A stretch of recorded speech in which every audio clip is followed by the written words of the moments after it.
So here we have an 18-year-old girl. She's a patient on nebulized budesonide and formoterol. Started using this as a child and likes it better than dry powder inhalers. This is quite a common case. Not everybody likes dry powder inhalers, and many people like nebulizers. Why so? But Jaime, why this fascination for nebulizers in children? I mean, we see it in some parts of the world and not so many. Is there any reason? We know that the inhalers work as well.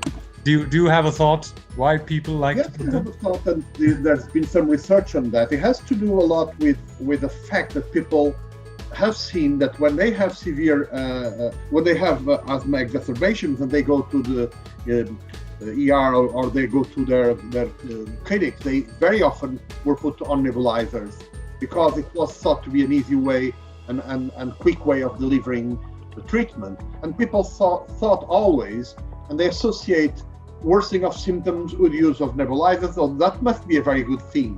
When nebulizers start getting cheaper and more available, people started buying them to have at home, and actually it was encouraged.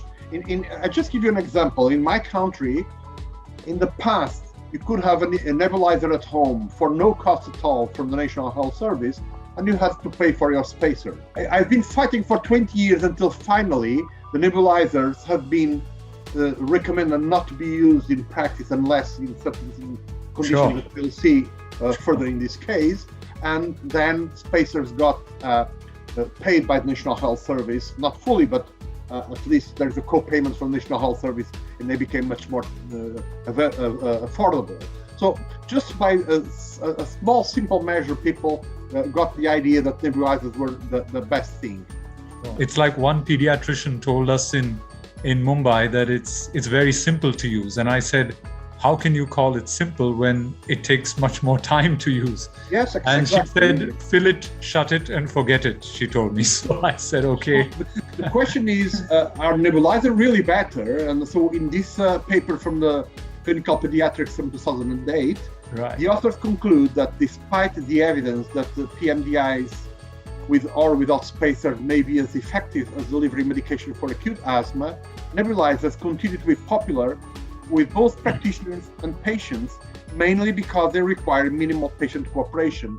And this is another thing which I failed to mention, is that it is also some kind of idea that, well, this device works for me. I don't have to make any effort, so it must be much better, which is actually not necessarily so.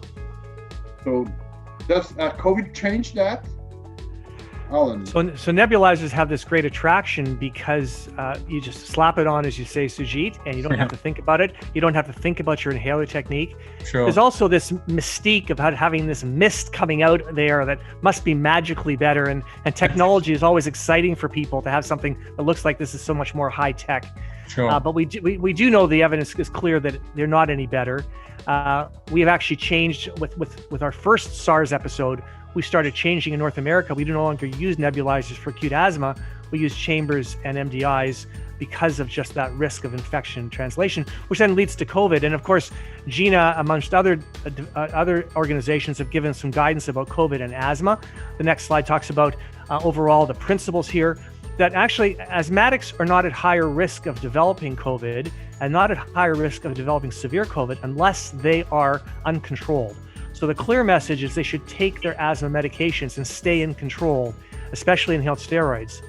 More recently, there's a couple of trials using budesonide called the STOIC and the Principle trial that have actually shown that using budesonide, 800 micrograms twice a day for people with early COVID, as long as they're symptomatic, can actually decrease hospitalizations and endpoints.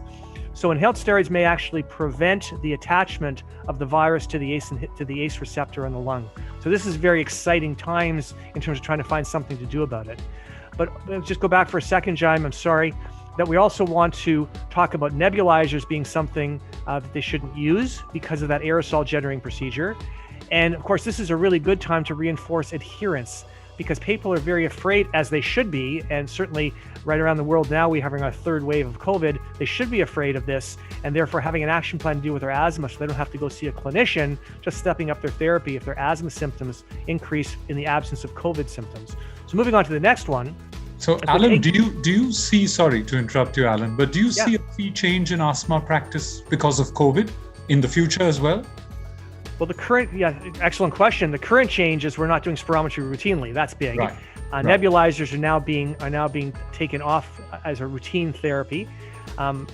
Most countries don't use a lot of outpatient nebulizers, but United States, our neighbor to the south, partly because of economic reasons, as Jaime had said, they actually fund nebulizers different than other medications. Right. People have handheld nebulizers. They walk around with a little handheld nebulizer. Well, this is no longer going to be okay in the COVID world. Right. And I think nebulizers, acute treatment, we've already taken out of our institutions for the most part because after the first SARS epidemic. Right. So I think now we're not using nebulizers as much. So that's certainly in the acute management. The home management is something I personally have not been using nebulizers like Jaime for many, many years because, again, as you said, why would you want to sit there for a half an hour treatment when you can give a treatment for just 30 seconds and get the same benefit? It doesn't make much sense. Sure. So just to finish the COVID, certainly we're talking about vaccinations. Please don't forget your vaccinations for other conditions. Don't forget your pneumococcal vaccinations, your influenza vaccinations. We fortunately had a very good flu season this year because everyone was wearing masks. It's less transmitted. But doesn't mean influenza is not important. And obviously the COVID vaccines could be an entire conversation that we don't have time for today, but there's 4 or 5 different vaccines coming and more coming. And obviously we're going to pick the right vaccine for the right person. In terms of the asthma and the airway thing, just remember, of course, that the Pfizer vaccine does have a risk of anaphylaxis. So please be careful in people with a history of anaphylaxis if you're going to be giving the Pfizer vaccine to that particular group. So otherwise, we want people to get vaccinated. And what you're going to have is people will come in and ask you, is it okay for me to get a vaccine because I have asthma? And of course, our answer is yes, please, yes. Importantly, yes. All of you get vaccinated because if we don't all get vaccinated, we're going to miss the opportunity of herd immunity. And the cost of all that is, of course, going to be new vaccine mutations, which we're already going through. We already have to do a flu shot every year because of mutations. Hopefully we can get on top of this with COVID and get everybody vaccinated so the virus doesn't learn to mutate and get outside of our control. Anyhow, moving on to the next slide. So here are the guiding principles for the use of nebulized LAMA in patients with COPD and for asthma. So there are guidelines. So on the left part of the slide, you have the ones for COPD and on the right for asthma. So when there are some cognitive and physical abilities that hinder the use of spacers or chambers, the identification of the frequent exacerbator phenotype, and it's the same for asthma. For example, the need to improve utilization of long-acting bronchodilators, the personalization of therapy to include appropriate device selection based on patient's needs, and it's the same for asthma. And assessment of short-acting bronchodilator use and recent symptom trajectory, and the same for exacerbations in asthma. So there are quite general guiding principles that actually in some countries there are guidelines where recommended to use nebulizers and not to use nebulizers. So important just to add to Jaime that there are some people that need nebulizers or need a different mechanism than a regular dry powder and MDI. And if they just physically can't use one, if they have a neuromuscular problem, they have a neurologic problem, they have a bad Bell's palsy and can't seal for a dry powder, but there are physical reasons and cognitive issues where you just can't use it. And then a nebulizer is reasonable, although I'm going to give you another alternative for that in just a moment. Again, in the journal Pediatrics, which the conclusion from this study on inhalation therapy in asthma is that for the same age groups, there are equivalent percentages of total lung deposition by either a nebulizer or a PMDI with a chamber or spacer. However, total dose of salbutamol and delivery rate per minute were higher with the nebulizer in this study, which it's just a finding, but actually it doesn't advocate for the use of nebulizers. So think twice about nebulizers for asthma attacks. And there's another paper stressing that MDIs with spacer are as effective as nebulizers for delivering beta agonists and less likely to cause adverse effects. So what to do, Alan? So remember when you use a nebulizer as well, you're wasting a lot of medication because most of it goes into the air. Also remember that if you nebulize anticholinergics and it gets into the eye, if you have a narrow angle, it can precipitate acute angle closure glaucoma. There's been many cases of that in the literature. So nebulizers are not the panacea. In fact, they may do more harm than good. And I think that's what Jaime has really emphasized here, is that it's not the right answer for most people. That being said, what do we do for this young lady who says, I don't want to use a dry powder. I like my nebulizer. I don't want to change. So we have choices. We can keep giving her a nebulizer. She can keep using her nebulizer in her home, which of course, if she does get COVID, puts her family at risk. I think that's not the greatest idea. We can change to dry powder and ignore what she said. Well, that's a terrible mistake, because if she is not happy with the device, she's not going to use it. Her outcomes will be worse. We could just change to an MDI and see if she's comfortable with using an MDI, because some people like the drive of the MDI and the fact that it's pushed out at you and the spray is there. And the new HFAs are a little less of a hard spray than the old CFCs. Or we could actually move on to a spacer and put the MDI into a spacer. And that gets rid of some of those timing and issues that are required there, and you can get rid of some of the cognitive issues. So if we just go on to the next slides, we do recognize that the use of MDIs are fraught with error. And there's many, many different trials that have shown that using an MDI is not done properly, not coordinated properly, and the medications don't get into the lung. In order to use an MDI properly, you have to coordinate the spray with a slow inhalation, gradual inhalation, to get the flow beyond the back of the throat and to get it down to the lower lungs. And then of course you have to make sure to hold it afterwards.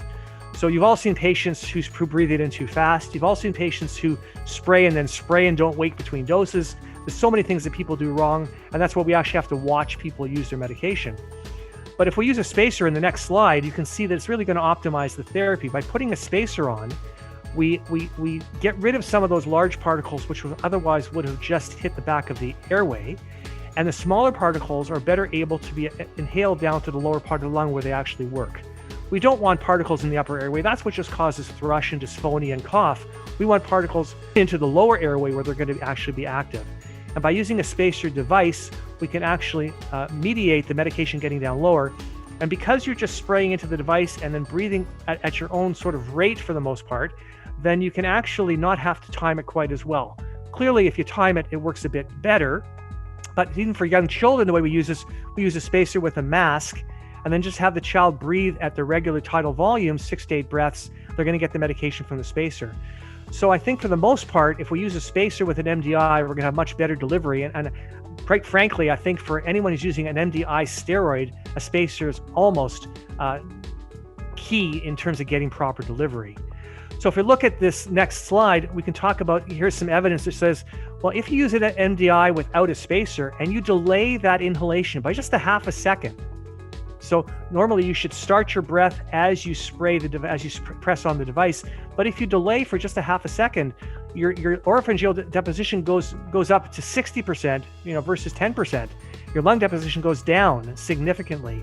So what's happening here by using the spacers, we're getting the medication into the lungs, even if you do have that delay of delivering the medication properly, inhaling at the right time.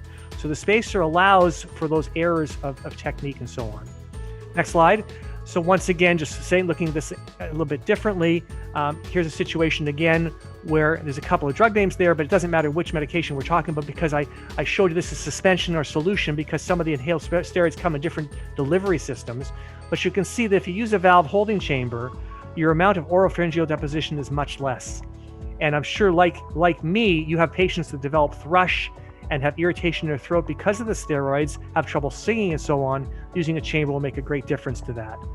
So if we move on to the next slide, I think that I'd like to point out the fact that even spacers can be used incorrectly. And a colleague of mine gave me this slide many years ago, and I always show it because you can see what's happened. This person has stuck the inhaler into the spacer with the cap on. And then if you spray into the spacer with the cap on, guess what? You're not going to get any medication. And then to add insult to injury, when she pulled it out, she left the old caps in there. So that's going to affect the effectiveness of the spacer.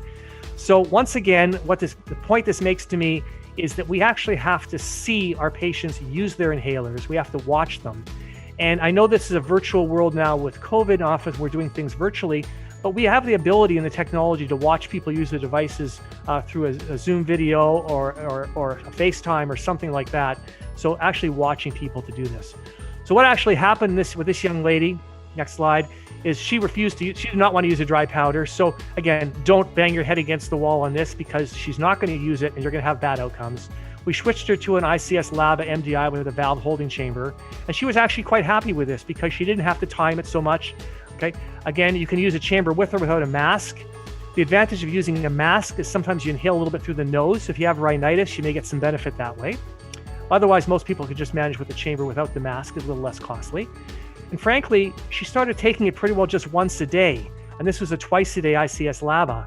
So what that means to me is she's probably getting enough ICS now that her asthma is well enough controlled that she may not even need the lab anymore. And we might even be able to step her down to an ICS, which highlights the factor that asthma is a condition that we continue to follow over time.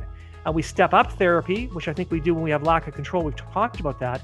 But we can also step down therapy when people are doing well, because as Jaime said right at the beginning, we want to use the lowest amount of medication to keep someone controlled to prevent the side effects of the medication. Two things here, Alan. One is you talked about teaching patients how to use an inhaler online, virtually. Do you see this as a significant uncoupling of time in your clinic, that someone could just be present virtually to teach every device for your patients? So we actually have right now very much a virtual world. We're seeing most of our patients virtually. Right. Our government was kind enough to compensate us for this. And because patients are afraid to come to the office, and quite frankly, we're a little bit afraid of them, because bringing us COVID, Right. so we're doing this virtually. So this is not a skill you can do on the telephone. This is a skill that has to be seen, and we have Sure. the technology to do that. So it's certainly something that can be done. It can be done by your staff member, it can be done by yourself. Sure. There's also a video available on YouTube and things like that for every single device. So you can actually direct our patients to actually watch videos as well to try to ensure. But I actually like to personally see, or have one of my staff who I trust personally watch someone use their device to make sure they're using it correctly. Because Right. again, if the medication doesn't get to the lung, it's not going to work. And that's a pretty Sure. good reason why people don't do well. And another thing we find is that when the patient is doing well, nobody's in a hurry to step down therapy. Any message to primary care physicians when they should start stepping down? Yeah, so I think I personalize that question to say, do any of you in the audience like taking medication? Would any of you like to take less medication than you're taking now? Right. And I think if you say no to that, you're actually fooling yourself. Sure. So with that in mind, I think we also want to minimize the amount of medication our patients are taking, if possible. Our goal is control. So we want to have enough medication to keep the asthma well controlled, to prevent exacerbations, prevent quality of life effects. But that being said, if we can do it with less medications, we should. So there is recommendations for this, decreasing the inhaled steroid by 25 to 50% every 3 months in a stable situation.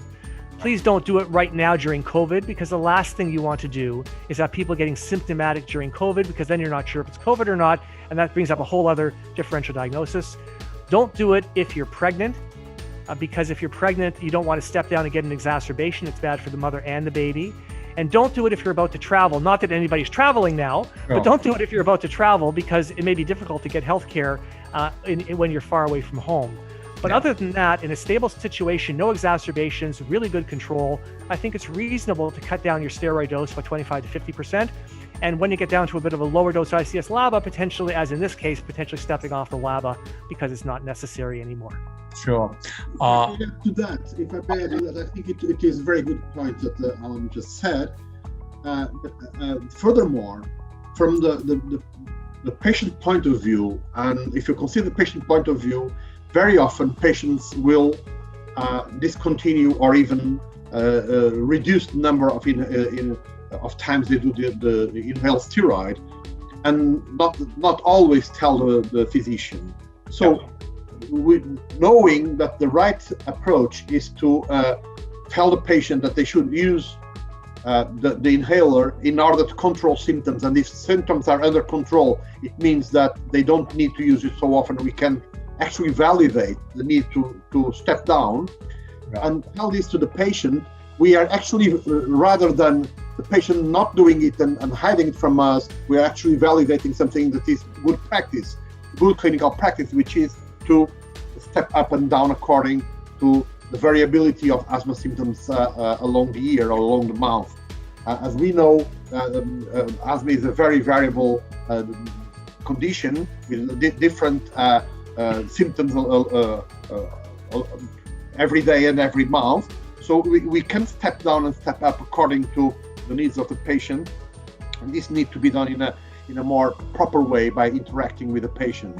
And going back to the question of teaching how to use inhaler I think it's something that is absolutely fundamental, that in every country, in every region, we have active teaching of health professionals on how to use an update, because even those who are not interested in respiratory conditions like we are, very often family physicians, general practitioners, they will forget how to use the proper way of using inhalers, and also they will not be familiar with new inhalers that are being developed and are in the market. So it's very important that we have frequent updates, and this teaching of the health professionals that will then be teaching patients should be actively with hands-on. And now, as Alan said, we are having a situation in which we have to teach online, so we have to be innovative and have new ways of teaching how to use inhalers, not face-to-face, but using distance teaching and remote teaching, as well as we are going to do remote consultation for our patients. Oh. And Jaime, speaking of COVID, which Alan brought up, what is your thought on stoic and principle? I mean, these studies have been hitting the media headlines across the world now. What's your thought? Is it asthma that's protecting them, or would you think it's the inhaled steroid that is protecting patients? And what's your recommendation for COVID treatment when it comes to that? I will answer on that, but my recommendation for COVID for asthma patients during the pandemic is that they should keep on having their inhaled steroids. Sure. And if those who need oral steroids, the few ones who need oral steroids, should not withdraw. It's important to have asthma under control. Whatever treatment they will get for their COVID, if they get infected, it will be worse if their asthma is less controlled. Correct. And this is a very important message for all. Don't withdraw treatment. Advise your patients to keep on good control of their asthma rather than being afraid of getting COVID, because there is no proof that patients on asthma treatment get more chances of being infected than others. And actually, you are more protected if you are well under control. And what about the non-asthmatic prescribing them inhaled budesonide with COVID? We have to be very careful about that. There's a lot of innovative ideas coming in which have not been fully validated by research. So we have to be very careful about that. Sure. There is some scientific thought behind this. Yes. When we go back to the Middle Eastern respiratory syndrome a number of years ago, yes, it was discovered that inhaled steroids actually prevent the adhesion of the virus to the receptors in the lung. So that was part of the reason behind where they thought about this. So asthma is one thing. If you have asthma, the bottom line is treat your asthma aggressively and keep control to prevent getting bad COVID, getting severe COVID. Right. If you have asthma, you have no higher risk of getting COVID than anybody else. But if your asthma is uncontrolled, then you have a higher risk of getting severe COVID. You have severe airway obstruction, you have a higher risk of severe COVID. But for the non-asthmatic, the question is, what can we do for a non-asthmatic to prevent them developing severe COVID? And of course, the jury is still out on this. But we have, as you mentioned, two trials, the STOIC, which was the proof of concept, and the principle, which is a bigger trial, where they took people over the age of 65 with COVID in the community, or over the age of 50 with a comorbidity, and they randomized them to 800 micrograms of budesonide twice a day or not. And they found that the group that had budesonide twice a day did have less incidence of severe COVID and hospitalizations. So these are patients with mild COVID. We're not talking about people with severe COVID in the hospital. We know that steroids decrease the inflammatory cytokine storm that occurs. Sure. But for prevention of a mild COVID patient from moving to a more severe situation, it's very intriguing to think whether or not budesonide can actually do that. There's also currently a study going on with ciclesonide, one in the United States and one in South Korea, doing the same thing. Right. So personally, as a patient that treats mild COVID, because I do that, I actually do start people on budesonide, 800 micrograms twice a day. The cost, I think, is very small in terms of risk. Right. Of course, they have to use it correctly, they have to inhale it properly, and they have to rinse their mouth afterwards and so on. And again, I don't think it's yet state-of-the-art treatment. But as I say with something that's either ahead of my time or wasting your time, I say that to my patients. I'm not sure which one, but I think the amount of harm is very negligible for this. So I personally have started routinely treating people who have risk with budesonide 800 micrograms twice a day to try to prevent them from moving on to more severe COVID. But that's a personal thing, and I think there's no guideline for that just yet. Sure. And I'm very, very skeptical, sorry to say that, I'm really afraid that there is a rush to buy inhaled steroids from people in the community with no guidance at all, if because of this kind of headlines that hit the media, and then people are treating it without any guidance, and then we need inhaled steroid for our patients. We might not have them. So yeah, okay, I understand the point, but we need more guidance on that for sure. Yeah. Oh, that's interesting. Shortage of remdesivir, now shortage of budesonide. That's the last thing you want.